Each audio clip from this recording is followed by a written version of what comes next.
Guys ಇವತ್ತೇನಪ್ಪ ಅಂದರೆ ನಾನು ನನ್ನ ಫ್ರೆಂಡು ಇಬ್ಬರು ಮಲ್ಪೆ ಬೀಚಿಗೆ ಬಂದಿದ್ದೀವಿ. ಎಕ್ಸಾಮ್ ಇತ್ತಂತ ಉಡುಪಿಗೆ ಬಂದಿದ್ವಿ. ಹಂಗೆ ಮಲ್ಪೆ ಬೀಚ್ ನೋಡ್ಕೊಂಡು ಹೋಗೋಣ ಅಂತ ಬಂದೀನಿ. ಹಂಗೆ ನಿಮಗೂ ತೋರಿಸ್ತೀನಿ Malpe beach. So guys Malpe ಬೀಚಲ್ಲಿ ಭಾಳ ಬಿಸಿಲಿದೆ, ಕಣ್ಬಿಡೋಕ್ಕೂ ಆಗ್ತಿಲ್ಲ, ಅಷ್ಟೊಂದು ಬಿಸಿಲಿದೆ. ಹಾಗಾಗಿ ನಾನು ಟೋಪಿ ಹಾಕ್ಕೊಂಬಂದೀನಿ ಇವತ್ತು.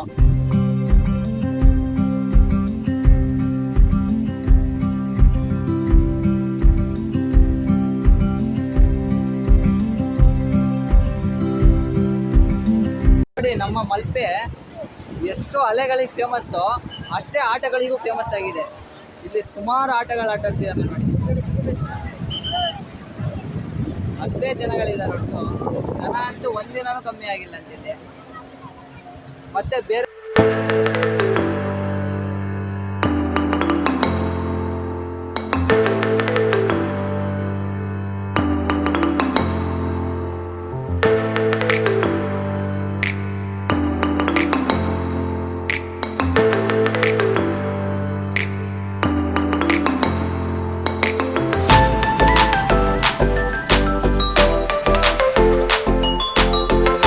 ಗೈಸ್ ಅಲ್ಲಿ ಕಾಣ್ತಿದೆಯಲ್ಲ, ಅದು ಬೋಟ್ ರೆಡಿ ಮಾಡೋ ಜಾಗ ಅಂತೆ. ತುಂಬ ದೊಡ್ಡದಿದೆ, ಅಲ್ಲಿ ಎಂಟ್ರಿ ಯಾರಿಗೂ ಇಲ್ಲ. ಹಾಗಾಗಿ ನಾನು ಹೋಗ್ತಿಲ್ಲ ಅಲ್ಲಿ ಯಾವುದೋ ಬೋಟ್ಗಳು ನಿಂತಿದ್ದಾವೆ, ನೋಡ್ಕೊಂಬರೋಣ ಇರಿ. ಸೊ ಗೈಸ್ ಇದು ಸಮುದ್ರದಲ್ಲಿ ಏಡಿ ಮನೆಗಳಂತೆ ತುಂಬ ಆಗಿದಾವೆ ನೋಡಿ ಇಲ್ಲಿ. ಹಾಗೆ ನೋಡಿ ಇಲ್ಲೂ ಇದೆ.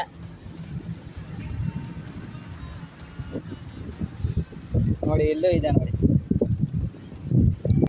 ಇದು ಬೋಟ್ಗಳಂತೆ ಗೈಸ್. ಇದರಲ್ಲಿ ಮೀನು ಏಡಿಗಳು ಹಿಡಿತಾರಂತೆ ಸಮುದ್ರದಲ್ಲಿ. ತುಂಬ ಚೆನ್ನಾಗಿದೆ.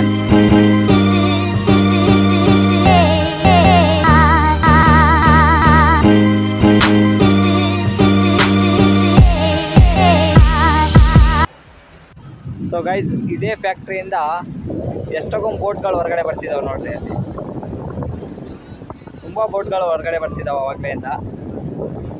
ನೋಡಕ್ಕೆ ಎಷ್ಟು ಚಂದನೋ ಅಷ್ಟೇ ಗಲೀಜುಗಳಿದಾವೆ ನೋಡಿ ಗೈಸ್. ಸಮುದ್ರದಲ್ಲಿ ತೆಂಗಿನಕಾಯಿ ಬಂದುಬಿಟ್ಟೈತಿಲ್ಲ. ಏನಪ್ಪ ಅಂದರೆ ಇಲ್ಲಿ ಬೀಚ್ ಹತ್ರ ದೊಡ್ಡ ರೆಸಾರ್ಟ್ ಇರೋದು ಇದೊಂದೇ ನೋಡ್ರಿ, ಪ್ಯಾರಾಡೈಸ್ ಅಂತ ರೆಸಾರ್ಟ್. ತುಂಬ ಚೆನ್ನಾಗಿದೆ. ನಮ್ಮ ಹುಡುಗರು ಬೀಚಿಗೆ ಆಟ ಆಡೋಕ್ಕೆ ಬರ್ರಿ ಅಂದರೆ ಅವ್ರವ್ರ ಹುಡುಗಿ ಹೆಸರು ಬರ್ತಾರೆ ನೋಡ್ರಿ. ಇದೆಲ್ಲ ಒಂಟೆ ಹೆಜ್ಜೆಗಳಂತೆ, ಹೆಂಗಿದಾವೆ ನೋಡಿ, ಎಷ್ಟೆಷ್ಟು ಉದ್ದ ಇಟ್ಟಿದ್ದಾವೆ. ಆವಾಗಲೇ ಒಂಟೆ ಹೆಜ್ಜೆಗಳು ನೋಡೋದ್ವಿ, ಇವಾಗ ಒಂಟೆಗಳನ್ನು ತೋರಿಸ್ತೀನಿ ಬರ್ರಿ.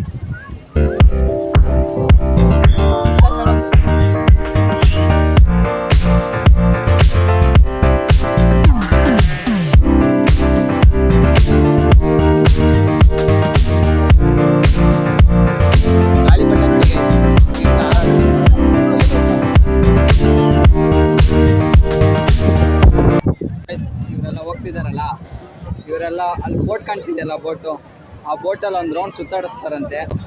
ಇದೇ ಬೋಟ್ ಅವ್ರಿಗೆ ಕರ್ಕೊಂಡು ಹೋಗೋದಂತೆ. ಅಲ್ಲಿ ಒಳಗಡೆ ಕರ್ಕೊಂಡೋಗಿ ಒಂದು ಸ್ವಲ್ಪ ದೂರ ಹಂಗೆ ಸುತ್ತಾಡಿಸ್ಕೊಂಡು ಬರ್ತಾರಂತೆ.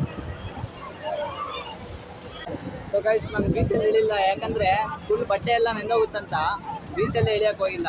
ಗೈಸ್ ಮಲ್ಪೆ ಬೀಚಲ್ಲಿ ಇಲ್ಲಿ ಪೂರಕ್ಕೂ ದುಡ್ಡು ಕೊಡ್ಬೇಕಂತೆ ನೋಡ್ರಿ.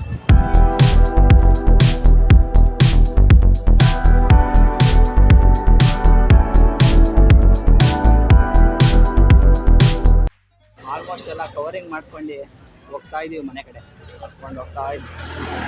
ಮತ್ತೊಮ್ಮೆ ಭೇಟಿ ನೀಡಬೇಕಂತೆ ಮಲ್ಪೆಗೆ. ಎಲ್ಲರೂ ಇನ್ನೊಮ್ಮೆ ಭೇಟಿ ನೀಡಿ, ಯಾರಾದರೂ ಬಂದರೆ ಈ ಸೈಡು. ಕೊನೆಗೂ ನಮ್ಮ ಬಸ್ ಬಂತು, ಮತ್ತೆ ಸಿಗೋಣ ಆಯಿತಾ? ಬೇಗ ಫಾಲೋ ಮಾಡ್ಕೊಳ್ಳಿ ಅಂತ. ಸೊ ಗೈಸ್ ಇವತ್ತಿಗೆ ವಿಡಿಯೋ ಮುಗಿಸ್ತಾ ಇದ್ದೀನಿ, ಮತ್ತೆ ಸಿಗೋಣ. ಬೇಗ ಕಮೆಂಟ್ ಆ್ಯಂಡ್ ಲೈಕ್, ಸಬ್ಸ್ಕ್ರೈಬ್ ಮಾಡೋದು ಮರಿಬೇಡಿ.